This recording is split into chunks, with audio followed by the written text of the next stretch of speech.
Le pouvoir du moment présent.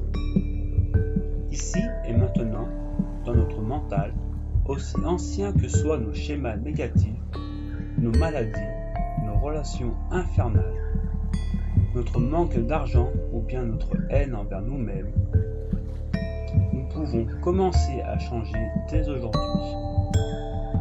Les pensées que nous avons recensées et les paroles que nous avons répétées ont créé notre vie et notre expérience jusqu'à maintenant.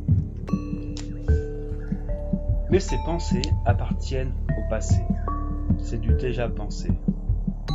Ce que nous choisissons de penser et de dire aujourd'hui, à cet instant même, créa demain et après-demain, la semaine prochaine, le mois prochain, l'année prochaine, etc., etc.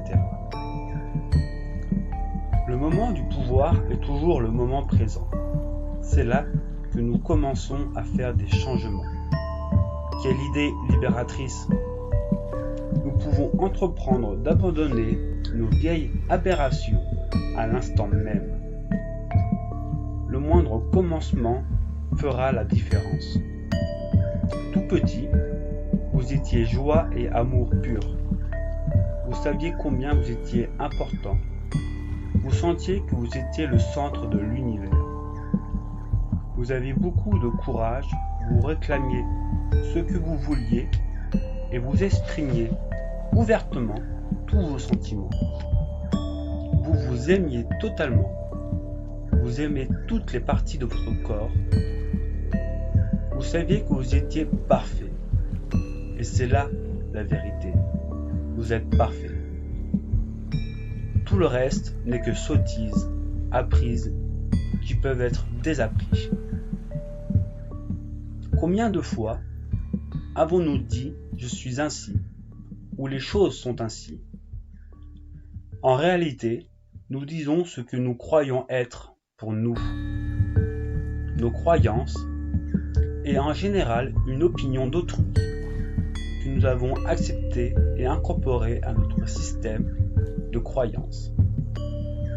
Elle s'accorde avec celle que nous avons déjà. Si enfant, on nous a appris que le monde est un lieu effrayant, nous acceptons pour vrai tout ce que nous entendons qui va dans le sens de cette croyance. Méfie-toi des étrangers, ne sors pas le soir, les gens te trompent, etc., etc. Et d'un autre côté, si on nous a appris tôt dans la vie que le monde est un lieu sûr et joyeux, nous croirons d'autres choses. L'amour est partout. Les gens sont si gentils. L'argent vient à moi facilement, etc., etc.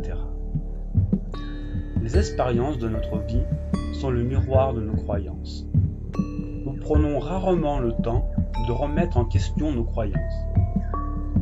Par exemple, je pourrais me demander pourquoi est-ce que je crois avoir des difficultés à apprendre ? Est-ce vraiment exact ? Est-ce vraiment pour moi maintenant ? D'où me vient cette idée ? Vient-elle d'un instituteur qui me l'a répété dans une classe primaire ? Aurais-je intérêt à abandonner cette idée ? Faites une pause pour retenir votre pensée. À quoi pensez-vous à l'instant même ? Si vos pensées modèlent votre vie et vos expériences, voudriez-vous que cette pensée devienne vraie pour vous ? S'il s'agit d'une pensée de souci, de colère, de peine ou de vengeance, comment croyez-vous qu'elle vous reviendra ? Pour mener une vie de joie, nous devons avoir des pensées de joie. Tout ce que nous émettons mentalement ou verbalement nous reviendra tel quel. Prenez un peu de temps pour écouter les paroles que vous prononcez.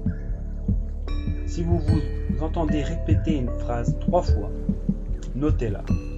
Elle est devenue un schéma pour vous. À la fin de la semaine, regardez la liste que vous avez dressée et vous verrez combien vos paroles déterminent votre expérience. Soyez désireux de changer vos paroles et vos pensées. et voyez votre vie changer. Le meilleur moyen de contrôler votre vie est de contrôler vos choix de mots et de pensées. Personne pense dans votre tête hormis vous. Je vous aime.